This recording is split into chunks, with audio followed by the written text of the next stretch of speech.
Friendship day సందర్భంగా 7 స్నేహితులు సరదాగా గడపటానికి వచ్చినటువంటి ప్లేస్ ఇదే.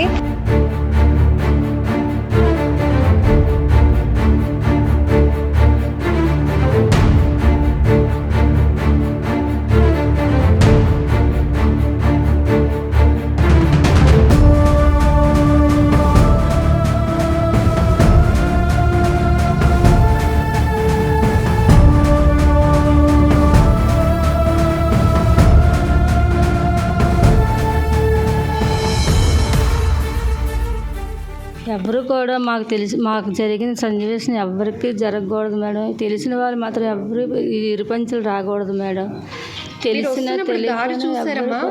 అస్సలు మాకు ఇంటికాడ అయితే చెప్పలేదు మేడం. గుడికి అన్నారు కానీ ఎంత దూరం అని చెప్పలేదు మేడం. చెప్తే కానీ చెప్పలేదు.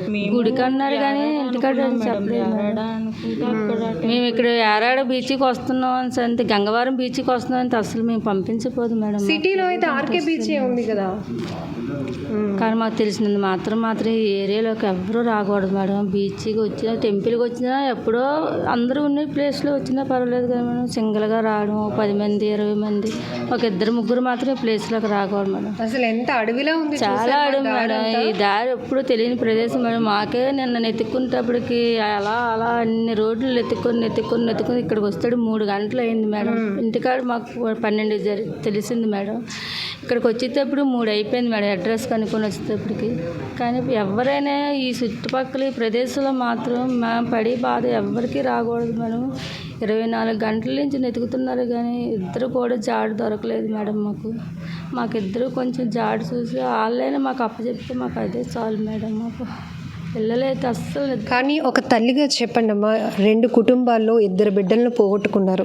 ఇప్పుడు మీ పాప కూడా ఫ్రెండ్స్ని పోగొట్టుకున్న దాంట్లో ఇంకా అలానే ఉండిపోయారు. వాళ్ళు అంతమే తేరుకోలేరు. ఎందుకంటే కళ్ళెదుటే కాపాడమని వాళ్ళు కేకలు పెడుతున్నా కూడా రక్షించలేని పరిస్థితి. కానీ మీరు ఇప్పుడున్న పిల్లలకి మీరు ఒక తల్లిగా చెప్పండి, అసలు ఎవరు కూడా వినటం లేదు మాట.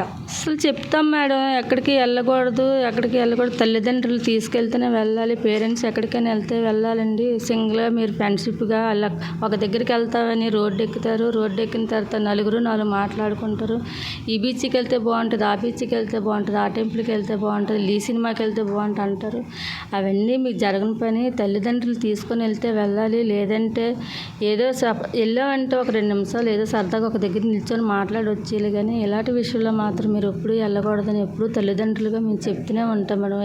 ఎవరు కనిపించినా తెలిసిన వాళ్ళని తెలియని వాళ్ళని అదే చెప్తాను మేడం. మీరు హ్యాపీగా ఉండాలి. ఎవరికైనా మీకు తెలిసింది అవతల వారికి తెలియదు ఉంటుంది, మీరు కూడా తెలియజేయాలి, మీరు కూడా చెప్పాలి. ఆ ప్రదేశం బాగోలేదనేటప్పుడు మీరు కూడా వెళ్ళకూడదు. ఎదటి వాళ్ళు వెళ్ళి మీకు తెలిసినా సరే అటువైపు వెళ్ళకూడదనే చెప్తాం మేడం. మరీ ముఖ్యంగా ఆడపిల్లలైనా మగపిల్లలైనా చెప్తాం మేడం. పేరెంట్స్ గాన మగపిల్లలు ఎలాగ ఉండాలి, ఆడపిల్లలు ఎలాగ ఉండాలని చెప్తాం మేడం. బయటికి వెళ్ళాలంటే సమాజంలో ఎలా ఉండాలి, ఎలా చూడాలి అన్నీ మనకి పబ్లిక్గా టీవీలో వస్తున్నాయి, తెలుస్తున్నాయి, ఫోన్లో వస్తున్నాయి.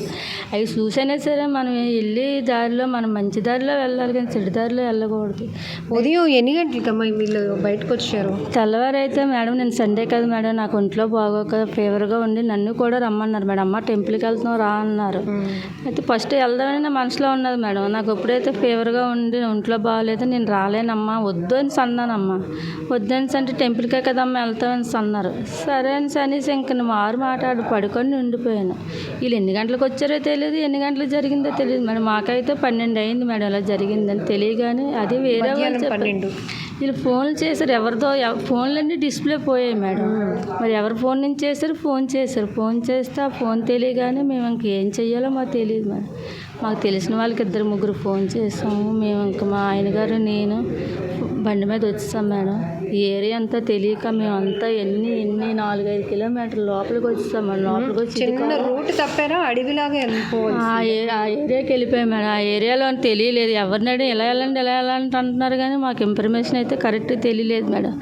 మళ్ళీ ఫోన్ చేస్తే ఇక్కడ సిగ్నల్ లేక ఫోన్ అందట్లేదు మేడం. అందకపోతే మళ్ళీ మెయిన్ రోడ్కి వచ్చాం మేడం. మెయిన్ రోడ్కి వచ్చి మళ్ళీ ఫోన్ చేస్తే ఏదో ఒక కాల్ కలిసింది మేడం. కాల్ తెలియగానే అప్పుడు మేము అయినా వాయిస్ వినబడలేదు మేడం. మాకు వాయిస్ వినబడిపోయింది సార్. అలాగ కొంచెం మీదకి వచ్చిన కొద్ది చిన్న చిన్న వాయిస్ వినబడ్డది మేడం. వాయిస్ వినబడగానే మేము ఎన్ని తిరుగుతున్నాం, ఎక్కడో మాకు తెలియట్లేదు, అయినా ప్రదేశం ఎక్కడో మాకు తెలియట్లేదు, మీరు మాకు ప్రదేశం మాకు అందచేస్తే కదా మీ దగ్గరికి మేము చేరుకోగలుగుతాం. ఇక్కడ సిగ్నల్స్ ఉండవు తల్లి. రెండోది ఇక్కడ ఫ్రీక్వెంట్ మీరు కరెక్ట్గా ఏ అడ్రస్లో ఉన్నారో మాకు ఇన్ఫర్మేషన్ ఇస్తే కదా మేము కరెక్ట్గా రాగలుగుతాం అంటే అప్పుడు గంగవరం బీచ్, పాత బీచ్ దగ్గర ఉన్నాం, టెంపుల్ దగ్గర అంటే అప్పుడు అలా ఒకళ్ళు అడుక్కొని ఈ ఏరియాకి వచ్చాం మేడం. ఏరియాకి రాగానే మాకు అలా తెలిసింది మేడం.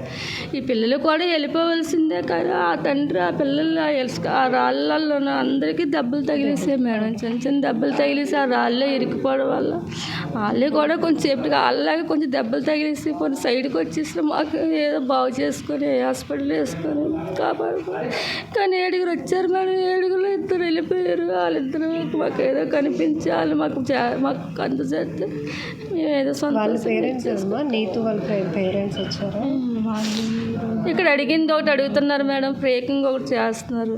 మ్యారేజ్ అయితే అవ్వలేదు, ఎంగేజ్మెంట్ అయితే అవ్వలేదు మేడం.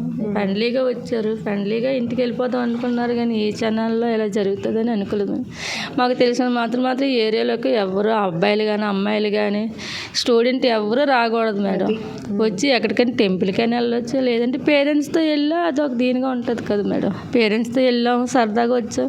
పెద్దవాళ్ళు ఉన్నాం అనుకోండి మేడం, నీటిలోకి దిగినా ఎక్కడికి వెళ్ళా ఆ ఏరియాకి వెళ్ళకూడదని చెప్తాం కదా మేడం. సో బీచ్ ప్రమాదాలు ఎప్పటికప్పుడు మనల్ని హెచ్చరిస్తూనే ఉంటాయి. ఎందుకంటే ఆ క్షణం వరకు మన కళ్ళెదుటే సరదాగా ఆనందంగా గడిపిన వాళ్ళు కూడా ఆ క్షణాలు విషాదంగా మారిపోవడానికి కూడా ఎంత సమయం పట్టదు.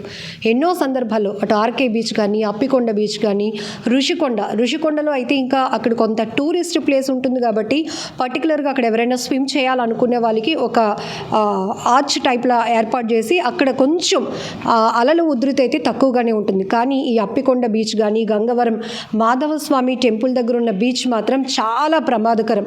అప్పుడెప్పుడు గతంలో షూటింగ్లు ఎక్కువగా జరిగేవి. ఇది కూడా ఒక గెస్ట్ హౌస్. షూటింగ్లు అప్పుడు చిరంజీవి కానీ లేకపోతే నాగార్జున ఇట్లాంటి స్టార్ హీరోస్ షూటింగ్లు జరిగినప్పుడు ఒక వెలిగినటువంటి ప్రాంతం ఇది. ఆ తర్వాత పోర్ట్ రెస్ట్రిక్షన్ చాలా సివియర్గా ఉంటుంది. ఎందుకంటే ఇక్కడ ఎక్కడికక్కడ నిబంధనలు ఉంటాయి, ఎవరిని ఫ్రీక్వెంట్గా రానివ్వరు కూడా. ఇప్పుడు ఈ గెస్ట్ హౌస్ ప్రాంతాలు చూసారా ఎంత బూత్ బంగ్లాలా ఉన్నాయో, పాడుపడిపోయిన బంగ్లాల్లాగా. సో ఇలాంటి పరిస్థితుల్లో కూడా కొంతమంది యువత, అమ్మాయిలు కానీ అబ్బాయిలు కానీ ఫ్రెండ్షిప్ అని సరదాగా గడపాలని ఇన్స్టాలో చూసామో, యూట్యూబ్లో చూసామో, ఫేస్బుక్లో చూసామో అని ఆ చూపించడానికి, ఆ చూస్తున్న విజువల్స్కి అట్రాక్ట్ అయ్యి ఇక్కడికి వచ్చేస్తున్నారు తప్ప వస్తున్న ప్లేస్ ఎంత రిస్క్ ప్లేస్, సెక్యూరిటీ సేఫ్టీకి సంబంధించి ఎంత వరకు కరెక్ట్ అనేది మాత్రం ఎవ్వరూ ఆలోచించుకోవట్లేదు. ఇది కూడా ఎందుకు ఇంత ఆవేదనగా చెప్తున్నామంటే, మీరు ఇక్కడ అమ్మాయిలు కానీ అబ్బాయిలు కానీ ఒంటరిగా వస్తే చాలా డేంజరస్ రహదారిని దాటుకొని ఇక్కడికి రావాల్సి ఉంటుంది. ఇరుకైన రోడ్లు చుట్టూ కూడా ముళ్ళ పొదలు, ఒక అడవిని తలపించే విధంగా ఉంటుంది. ఆకతాయిలు ఎక్కువగా కదలికలు ఉంటాయి కాబట్టి ఎప్పుడు ఏం జరుగుతుందో కూడా ఊహించలేని పరిస్థితి. ఇప్పుడు ఆ తల్లి చెప్తోంది, ఇంట్లో ఫ్రెండ్స్తో వెళ్తాం, గుడికే వెళ్తామంటే వెళ్ళొచ్చేయండి అని పంపిస్తాం, కానీ అక్కడి నుంచి ఒక్కొక్కరు ఒక్కొక్క ప్లాన్లు వేసుకొని బయట తిరగడానికి వెళ్తే మేము మాత్రం వాళ్ళని ఎలా ఆపగలుగుతామమ్మా? ఆఖరికి నిన్న ఈ ప్రమాదం జరిగిందని మాకు ఫోన్ వస్తే ఇమీడియట్గా కలెక్టర్ ఆఫీస్ దగ్గర నుంచి మేము ఇక్కడికి వచ్చేటప్పుడు కూడా చాలా రూట్లు మిస్ అయిపోయాం, రావడానికి 3 గంటలు పట్టింది అంటున్నారు. ఇదంతా కొంచెం యువత, జనరేషన్ కొంచెం కేర్ఫుల్గా ప్రతి తల్లిదండ్రుల కన్నీళ్ళు, వాళ్ళ దుఃఖాన్ని మీరు అర్థం చేసుకునే ప్రయత్నం కూడా చేయండి. ఇట్లాంటి రిస్కులు మాత్రం దయచేసి చేయకండి.